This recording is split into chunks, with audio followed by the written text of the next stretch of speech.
Shalom saudara-saudara yang dikasihi Tuhan Yesus. Kiranya Allah Bapa melimpahi kita semua dengan kasih karunia dan kemurahan di sepanjang hidup kita. Tema renungan kita kali ini adalah firman Allah bagi Anda. Mari kita mulai dengan berdoa dan mengucap syukur. Ya Tuhan, Allah kami yang hidup, Bapa yang begitu mengasihi kami, segala pujian dan kemuliaan hanya layak bagimu saja, sebab Engkau satu-satunya Allah yang benar dan tiada yang lain yang seperti Engkau. Sekarang kami mau masuk dalam saat teduh, karena kami rindu mendengar suara-Mu berbicara kepada kami. Terima kasih Bapa, dalam nama Tuhan Yesus Kristus kami berdoa. Amin.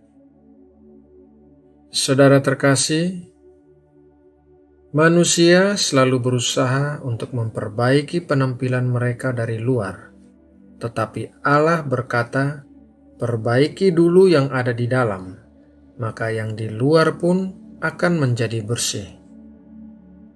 Umumnya kita membangun cara pandang kita berdasarkan bagaimana kita dibesarkan dan juga dipenuhi dengan pendapat sekuler dari dunia.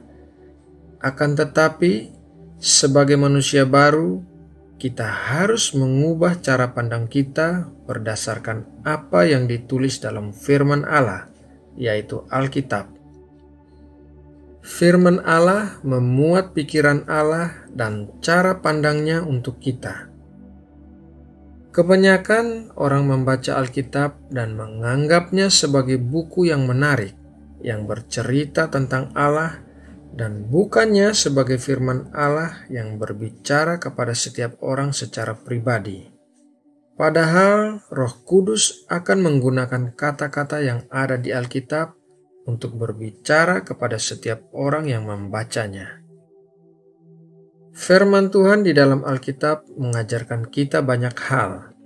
Misalnya, bagaimana menangani sakit penyakit, bagaimana ketika menghadapi masalah, bagaimana kita harus bersikap terhadap orang yang menyakiti kita, dan masih banyak lagi.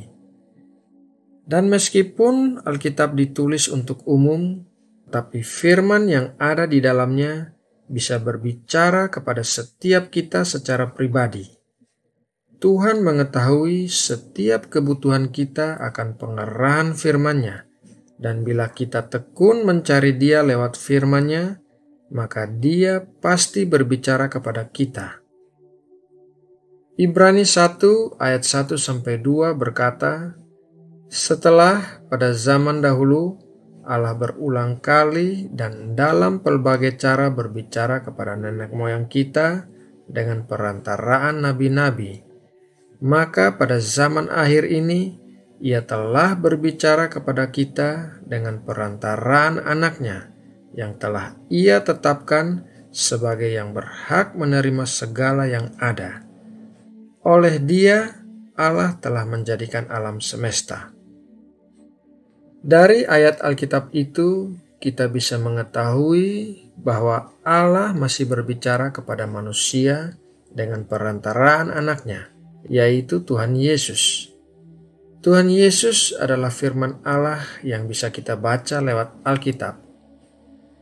Pada saat kita mula-mula membaca Alkitab, mungkin kita tidak mengerti semua yang kita baca, tetapi Alkitab adalah buku yang mengagumkan, karena Alkitab bisa memberi penjelasan tentang dirinya sendiri.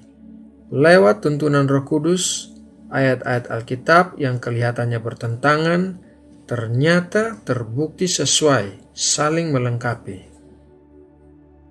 Saudara terkasih, berikut ini adalah beberapa cara praktis untuk bisa mendapatkan firman Allah bagi Anda secara pribadi. Yang pertama, ketika membaca Alkitab, bacalah dengan pengharapan dan perhatian sambil bertanya, "Apa amanat Tuhan kepada saya hari ini? Apa yang diajarkan ayat ini kepada saya untuk saya percayai? Apa yang diajarkan ayat ini untuk saya terapkan dalam hidup saya?" Yang kedua, bacalah dengan imajinasi, tidak tergesa-gesa, sambil membayangkan kejadiannya dan melihat pelaku-pelakunya sebagai manusia hidup. Yang ketiga, jika perlu, gunakan bahan-bahan bantuan seperti konkordansi, kamus Alkitab, dan ensiklopedia Alkitab. Yang keempat, jangan gelisah jika ada bagian-bagian atau ayat-ayat yang tidak kita pahami. Teruslah membaca.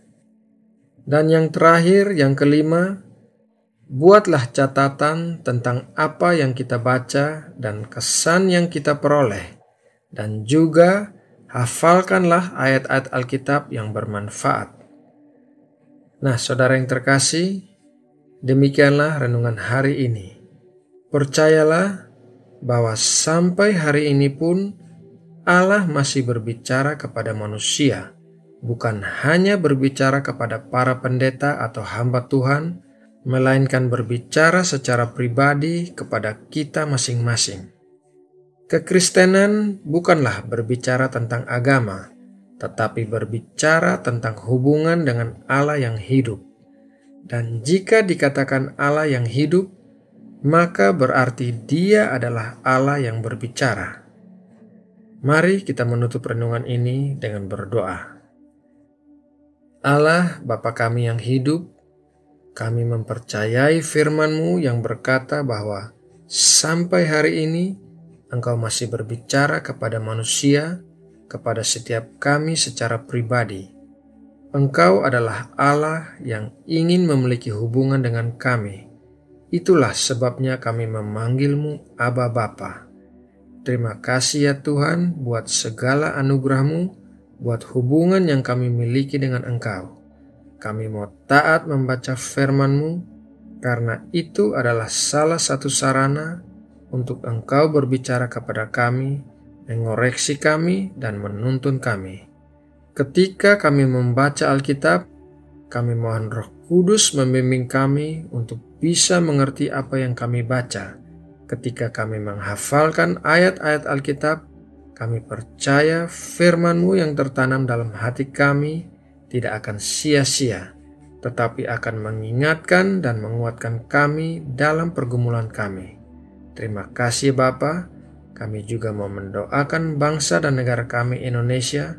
Berkatilah Indonesia ya Bapa, dari timur ke barat, utara ke selatan, semua wilayah di Indonesia diberkati. Dalam nama Tuhan Yesus Kristus, kami berdoa dan mengucap syukur. Amin.